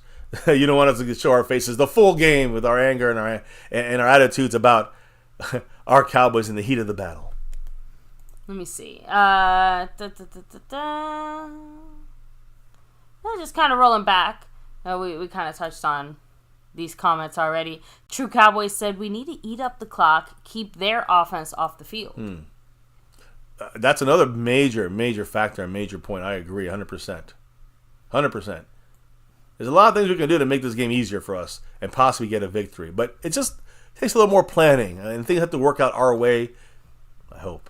Double R said, if Dak and CD would get back on the same page and score, the defense can limp through the next couple of games until they get back and healthy. Yeah, and it'd be tough. I would say limp through this game, because after this we get a couple guys back, but more importantly we get the Niners. I don't know if we could limp through that game, but they're limping through their games and winning against lesser opponents. Hopefully we can limp through at least the Lions, who's not a lesser opponent. They're equal to us, and I hope that we can even hang with them. That'll give us confidence going into the bye, and then eventually going into San Francisco, which will be in San Francisco. And Ronan the Voice, much love, saying, I like Auburndary, but we need real points. I agree. We love Aubrey. Brandon Aubrey has been the best player in our team instead of field goals. 100% isn't like agree. An insult to Aubrey. No way. So the only person who should be offended is Mike McCarthy. Yeah. McCarthy's the one that's not getting those points down the field. I mean, the rest of our offense too, maybe. Yeah, well, the team. But it's McCarthy's scheme that's kind of like falling short most of the time. Oh. So, no, let me keep on going with some of these shout-outs here. But, yeah, I'm ready when you are, baby. All right, guys, so let's bring it up. But why don't you let everybody know what we do here? Because I'm going to pull us off the screen. You want to see our faces? Look, I'm gone. Whoop. Whoop. All right, it's an empty bar now. But we'll get you to our raffle room. How's that? Boom, right there. Raffle room it is. And as you can see here, this is for a jersey. We got Chill Pill with 2 entries because she is in the over everything level. You get That's 2 entries. Right. But she also won one of our 4 weeks. So she also has an asterisk there to be, the bonus raffle entry. We got Jet Li in the star level. And he's got 2 bonus entries because he won twice this month. Or I say in the month of September. So he's also got 3 entries total. John Luna in the house. Oops, John Luna here, who's got his star level entry from last month. He's back in it now. But he also gets a bonus entry because he did win one of the weeks last month. Big shout out to John Luna, who's trying to gear up for 2 bonus entries. That's right. For this month here. If he wins the weekly winner once again, that'll be back to back, and that'll be 2 entries he's won this month of October already. And then Skeptical Fan and Lincoln Kane, both of them in the star level. With one entry each, of course. So that's it. I don't know if I do want to show you guys that the again, maybe why don't you announce to them before we hit the raffle button to go. What is it that we doing here? On the monthly, once a month we do this. Again, guys, if you are part of that star membership or you are the sponsor of the week or over everything, of course, membership level, you are entered once a month to win a sewn and stitched jersey of your choice. Lots of different players, styles, sizes, heck, even teams and sports. If the Dallas Cowboys is not your flavor, although I can't see why. Yeah, every single winner has been a Cowboy fan. It might change tonight. We'll see what happens. You've seen us rep our very own here. Yep. Women's and men's and every kids. time we're on camera for the games, women's jerseys, kids jerseys, men's jerseys, all the jerseys. Again, we say any player that's available, of course. So good luck to everybody in this mix. Chill Pill, Jet Li, John Luna, Skeptical Fan, and Lincoln Kane. Here we go. One raffle. Here we go. Who's the winner? Let's see what happens. And the winner is John Luna, a non-Cowboy fan. First time, I think, ever we've had that happen. So big shout out to John Luna. The big win. And I hope he's in that chat. If he's not in that chat, we'll catch him next time. So you let us know which jersey you want. I think he's a Bronco fan. I don't know what fan he is, but he'll let us know if he wants a jersey, how he wants to do it. Is he going to re-raffle it? If he wants a jersey, if he's a Bronco fan, we got John Elway. We got a couple guys. Let us know what team you want to rep. And the player, we'll let you know what we got. We'll hit you up. Yeah, the style, the size. And you can hit us up with all that information, either DMing through Twitter, but the best way is probably MyCowboys through email. Yep, MyCowboysFamily at gmail.com. Again, thank you very much, Mr. Luna. Go ahead and hit us up through there so that we can get the ball rolling here. Yeah, hopefully he'll watch the replay on this and see it, or we'll let him know when we see him next time. He earned it, and tonight he's also in first place, sponsor of the week, membership gifting champion, and first place once again on both those levels. Where he can go back to back, and also just won himself a jersey Big shout outs to him. John Luna, he beat out Chill Pills 3 and Jet Li's 3. That's right. With his 2. That's all you need. All you need is 1, and you can win it. So, congrats to him. Big shout outs to him on this star level over everything level membership. Weekly winner. Monthly jersey raffle. Hail to the yeah. That's what we do it here. So, baby, let's go through those final shout outs in the chat and say goodnight to all the family here. I just said go do the shout outs in the chat. You did the comments, just the shout outs. No, I had done the shout outs earlier, but okay, we'll do them again. Ronan the Voice, Matt Batten, Sledhead 50, True Cowboy, Lake West Chase. We have, almost shouted myself out, of course. Calvin Richards, Corey Hicks, Taz, Double R, AOD, Ronan the Voice. We have, let me see, Kenzie Bands in the house. Tornado. Let me see. That's actually, let me see. Oh, no. Jetly 44. Devontae Alvarez. John Luna. House Nelson. And now that's as far back as it lets me go. And now I'm going to also say big shout outs to those repping the board. I'm going to say one last time because John Luna, sponsor of the week and gifting membership champion. And he's in the lead again this week. Big shout outs to Cat52, our Cash App king. The leader, though, this week is Skeptical Fan. Always staying skeptical. Ooh. And I know we started off tonight with Harley Dad, but John Luna and Jet Li brought that down to 80s to attainable portions, and Jet Li took it down. He replaced the Niner fan with that star over everything. Jet Li 44, 87 points on the stream boss, holding strong there in the green. On that note, it is time to, I don't know if we shout everybody out. I do want to also shout out those that dropped the love, like Tammy Soltis, who jumped back in the membership. John Luna, back in that star level membership. And gifting memberships out there. We have also Skeptical Fan gifting memberships and dropping in the Cash app. We also have Jet Li 44, who you can see with that 7, that Trayvon Diggs drop, took over the stream boss. And Calvin Richard, who's in that silver level membership, as well as dropping the love in second place on the overall board here with us today. So that's it. That wraps it up, guys. Congrats to the winners. The winner this time, John Luna, representing it, and everybody else who's in the membership, all the levels. We appreciate you guys. Can't do this without you guys. Hit the like, subscribe, and the bell. We'll see you back here for Sunday afternoon for the big game against the Detroit Lions, Week 6, and let's get it on. Any last words from your side, maybe, or from the chat? I think we're good, right? Yeah, we're good. So let us know why we do this each and every day and night here in My Cowboys Family. It's that navy blue, that silver too, and that star over everything. Win, lose, or draw, good, bad, or ugly, here on this channel, you know what we do. We always rep that star over everything. And guys, here on this channel, My Cowboys Family, for the last 7 plus years, in our 8th season, here on My Cowboys Family, never forget the number one thing here, now, and forever. As always, go Cowboys. Let's get that 6 and beyond.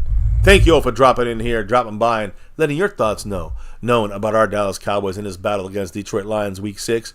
We'll be back on Sunday to talk some more about this and be live on camera as you go through the game day live stream reaction.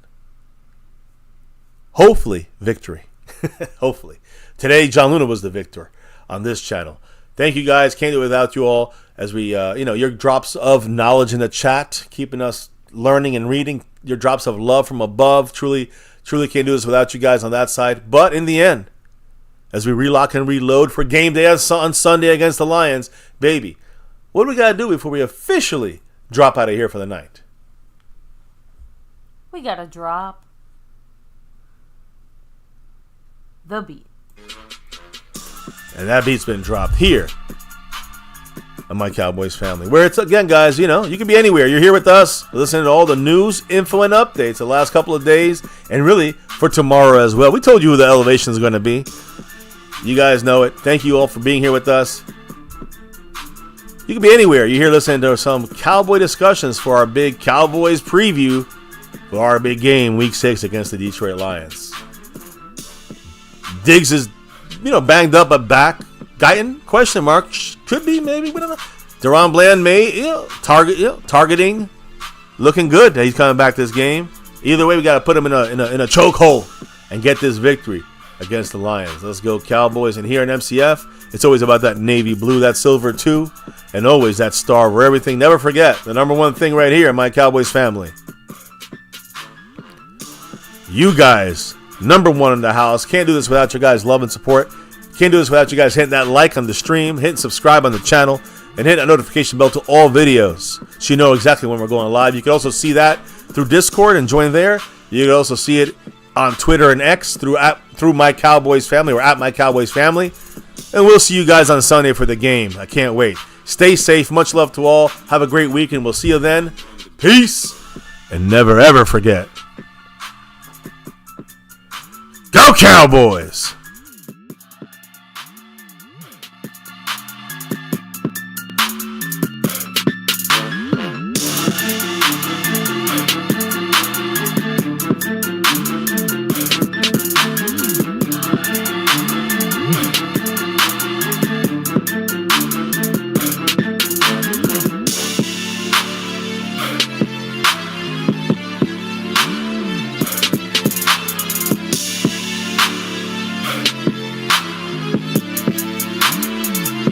Monk on the beat.